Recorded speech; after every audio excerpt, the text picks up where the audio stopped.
AI that delivers, integrating technology into iGaming workflows and Hi, strategies. Everyone. So today we've got 4 brilliant panelists, so just as the title says, AI that delivers. There's a lot of words that are going on in the gaming industry right now, one of them being AI, primarily being used as a buzzword. We're going to try today to cut through that and understand what the real metrics and real responsibilities are with AI, and how that actually integrates into workflows and strategies within gaming companies. So if we want to go through the panels, so today we've got Harmen, Luigi, Roberto, and Mush. If you want to, guys, give us a brief introduction about who you are and what you guys do. Sure. Hi, everyone. I'm Mush, Chief AI Officer at SoftConstruct. SoftConstruct is one of the biggest global iGaming technology providers. And I'm here to talk about AI and how we are solving problems in our industry. Thank you. Hi, everyone. Just some apologies because, unfortunately, the room make me to lose my voice, but I would like to introduce myself. My name is Roberto Regianini. I'm represented as a Vice President of UX Group, which is one of the leaders operators in Brazil. We hold the license, and we operated 3 brands in Brazil: RiosBet, UXBet.br, and very soon, bingo.bet.br. Roberto, you've been partying too much. I know Italy is great. My name is Harmen Brenninkmeijer. I'm from a company called NYCE International. We are a leading product marketplace, represent over 50 plus companies that suppliers that basically we're trying to push their product. We have a larger sales network, operate globally, and we're focused on venture building within as well in order to drive new products, innovations, and the potential of, let's say, products that are not out there that we believe will have to be out there soon. That's why this is a very interesting conversation today. Hi everyone, I'm Luigi Caputo, CEO of Behaveme, an Italian startup. And with our platform, we use gaming and AI to understand the best people to hire. So to help companies to understand and analyze people's skills and take better choice on recruiting. Fantastic. Nice to have you guys here. So start off with an easy question, actually, and it's more for the audience's benefits. What is agentic automation? Just so everyone understands before we get into some questions and debate. Who wants to take this? I'll start. Yeah, go. Actually, what AI agents do is observe, decide, act, and learn. After they are repeating all this process and solving some mechanical stuff. In my opinion, at this moment, we should treat AI agents like junior specialists and try to identify those aspects of your industry where there are high volume tasks with low risk and give them to AI agents, and always have a human which will monitor their workflow. Okay. So question number 1. How can autonomous AI agents, going back to that question now, transform core iGaming operations? Who wants to take this one?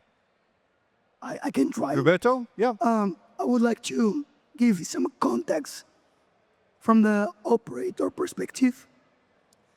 In Brazil, we've been tackling and battling until December last year a very competitive market focus on acquisition.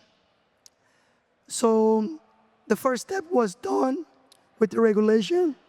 Then you have to look after the second stage of our business, which was create the best retention experience to our customers. we are leading in terms of customer support, and you are introducing AI to our daily basis in our customer support department, but in the way that not only the fact you bring to say that we are bringing AI, the way we are doing that, the tools, the technology that we are implementing is being very carefully observed.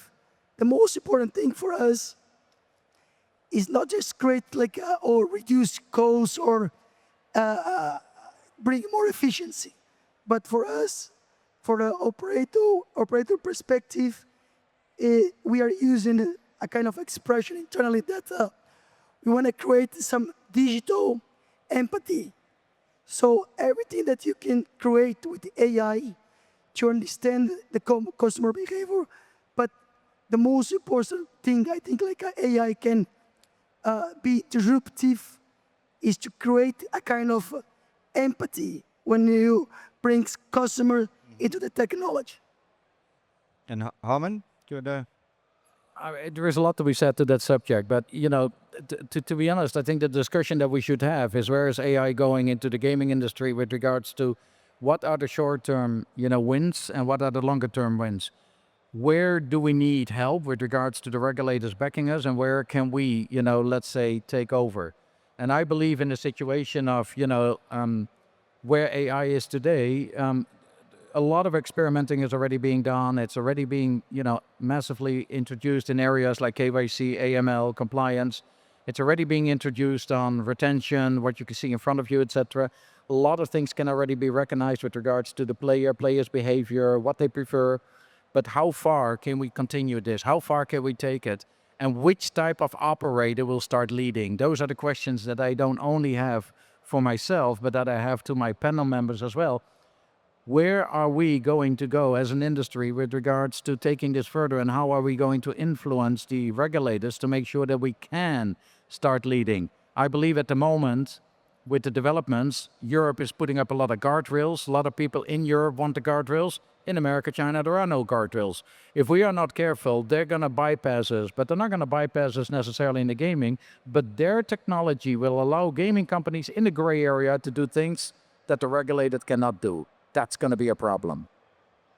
Great answer. And Luigi, where do you find the biggest ROI is when it comes to automation and AI? Where would you find that in an organization? Yeah, I think we have to consider AI as 2 points. AI to automate things into organization and into product, and AI as agent. I think most of the companies now are using AI to automate the processes, like in our case, recruiting, because it's a fact that with AI you can speed up your process. But I think there are not so many companies that in this moment are using AI as agent, so to delegate everything to AI. And I think this is the most important point to understand, and probably the future of organization, the real willing and ability to use AI as an agent. In our case, in recruiting, we don't want that AI take decision on people instead of HR manager. It's a choice for us, because for us, the human control on recruiting process is more important than automation and speed. Yeah, but isn't that being idealistic? Don't you think that, in 5 years' time, I believe that we can have fully automated online, operations that absolutely don't need any human interference? None, zero. I think it depends on the market, because as I said, there are a lot of activities that you can do with AI. This is a topic on my LinkedIn post this morning. I wrote that which company will hire someone without a human interview. I think there isn't a company in this moment that delegate everything to an AI agent. Instead, in other market like iGaming or other industries, you can do this, Yeah. not in recruiting. So with AI being clearly being able to leverage time back into the organization, being able to put together logic quicker than humans, what effect does that have on regulations? Obviously, we're in probably one of the most heavily regulated industries there is. Yeah, what kind of effect do you think regulation has when it comes to AI and automation? I think there is a massive problem with regards to the regulators understanding AI well enough, understanding the technology as such as to what it can be used for, and how they will start regulating it in a way that works. I'll give you an example. In, for example, the Philippines, PACOR, the regulator has now basically said, we don't want any support services unless there is an, AI component to it that we can control it. Okay, that's a regulating stating that coming out of POGO, which was originally the offshore business that they canceled. And they basically said, for us to get better control over it, we want AI everywhere in order for us to maintain control.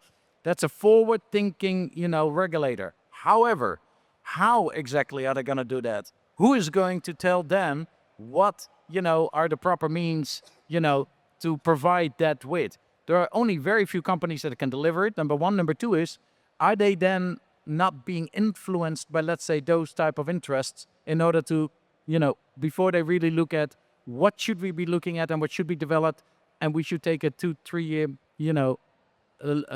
outlook in order then to determine what is right.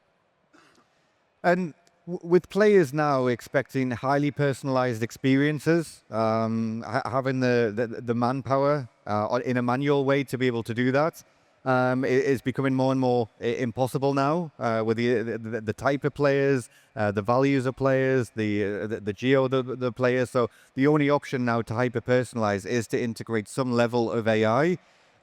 Similar to what we expect on a daily basis with solutions. We see Netflix. Every day you have a particular algorithm for your particular profile.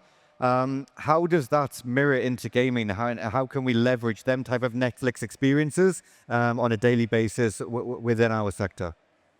I will share my opinion about this question. It will be perfect to have Netflix-style personalization in iGaming as well, but there are risks. There are risks because when you are not balancing the engagement and loyalty of your customers, you have a risk to burn out your customer by that engagement, because we are talking about gambling, iGaming, and betting. So when you are using algorithms too much to understand their preferences, understand the points where you suggest something, they will start to play more and more and more. You have a big risk to burn out your clients and have issues with your business. And we think that you must use AI not only for today, but why the people are going to love you tomorrow.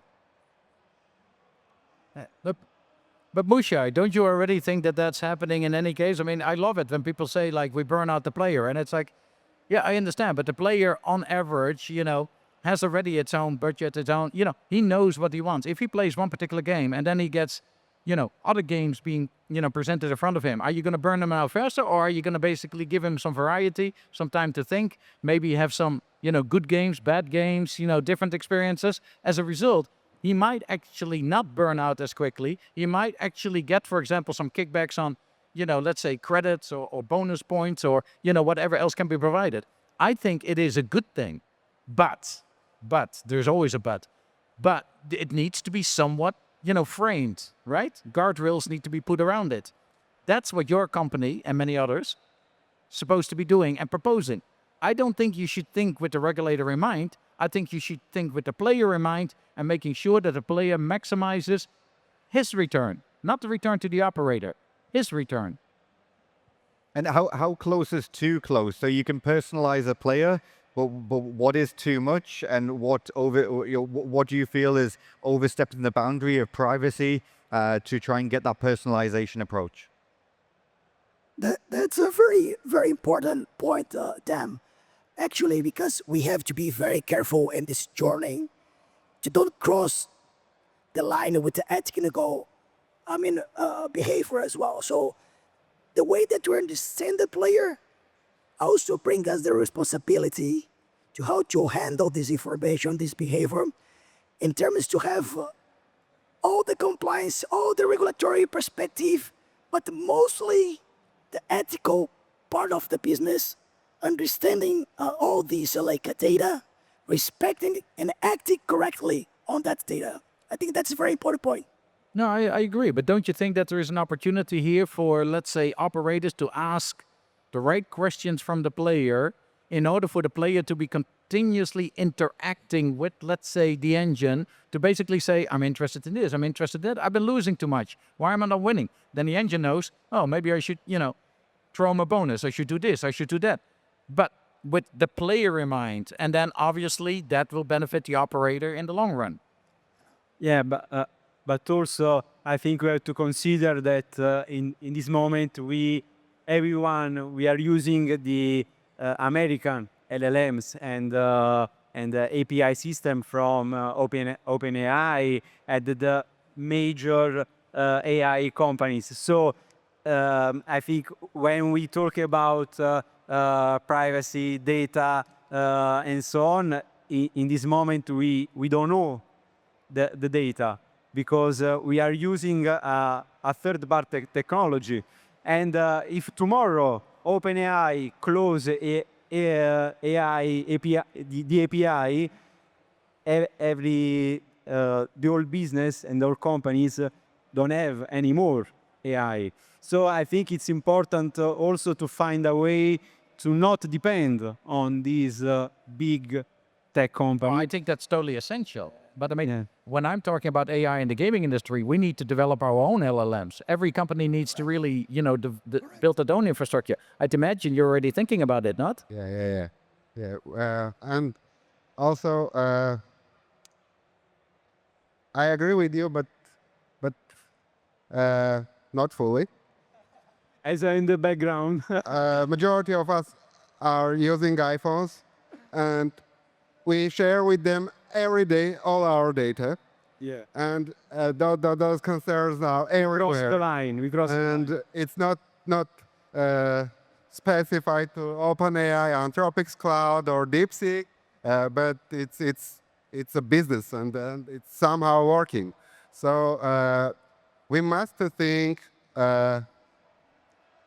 about policies, how to implement AI for good, for business returns, but not to cross the line for our users' data privacy.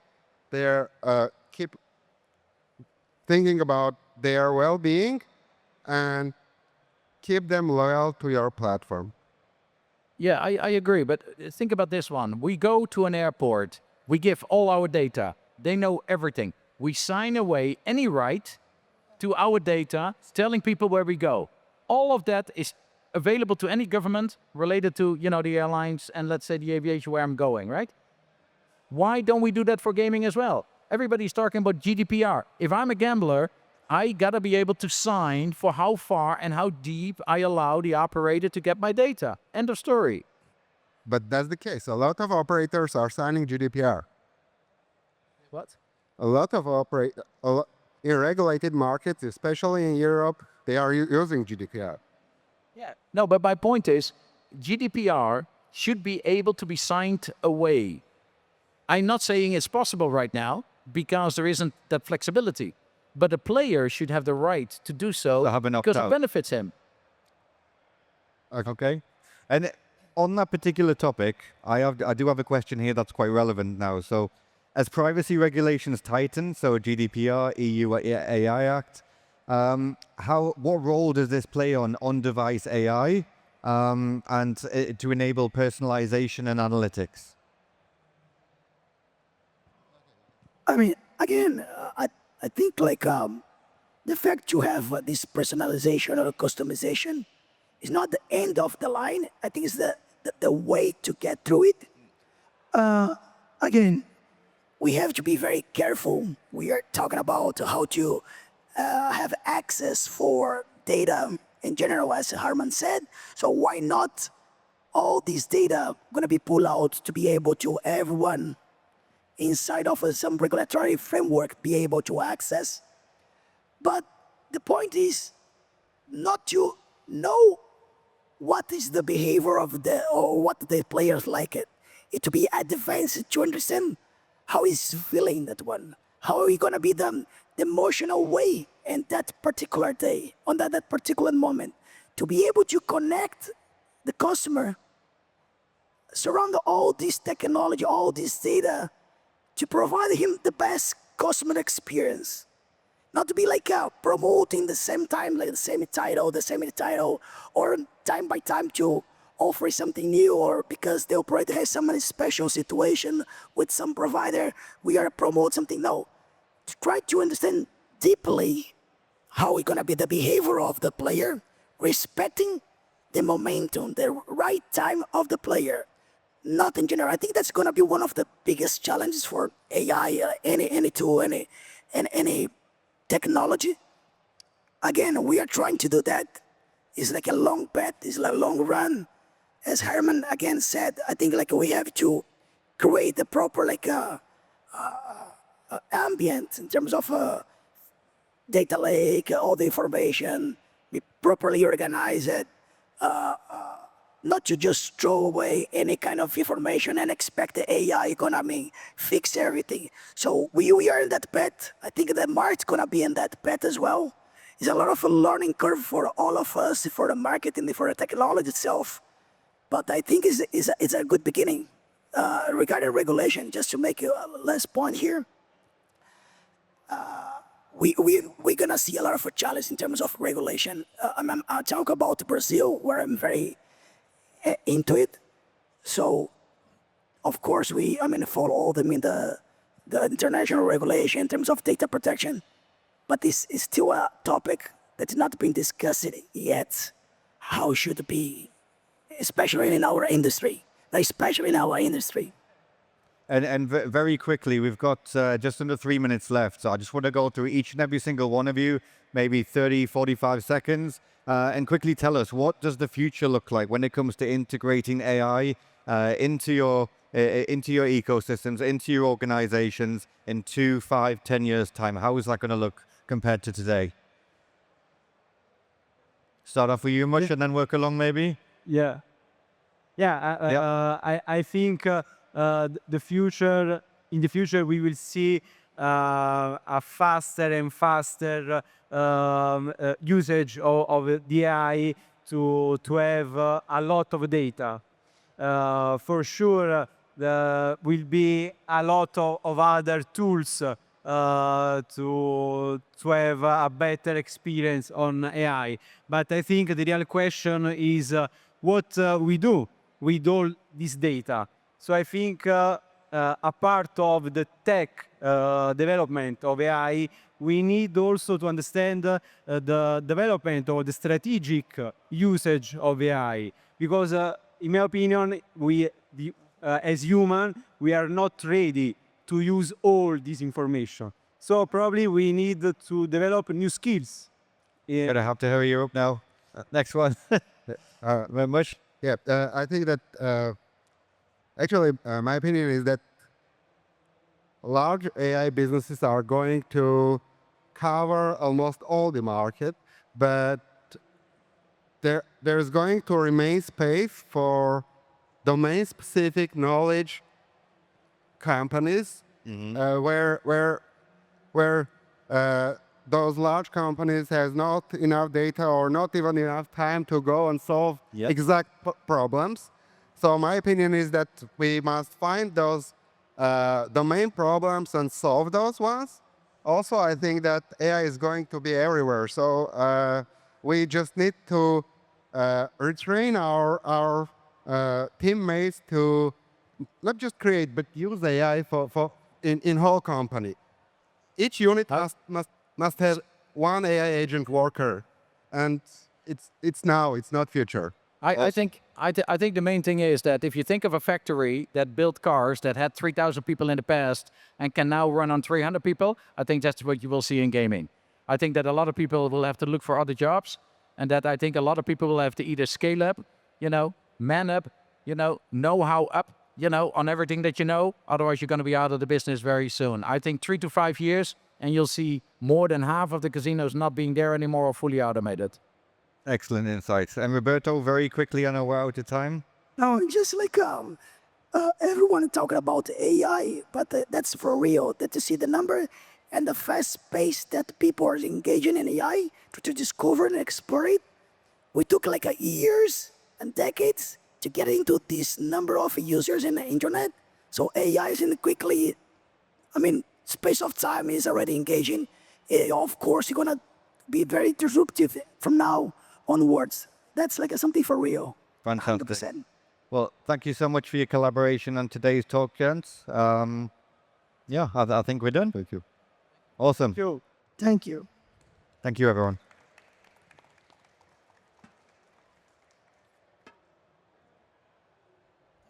No problem. Thank you, Roberto. Thank you.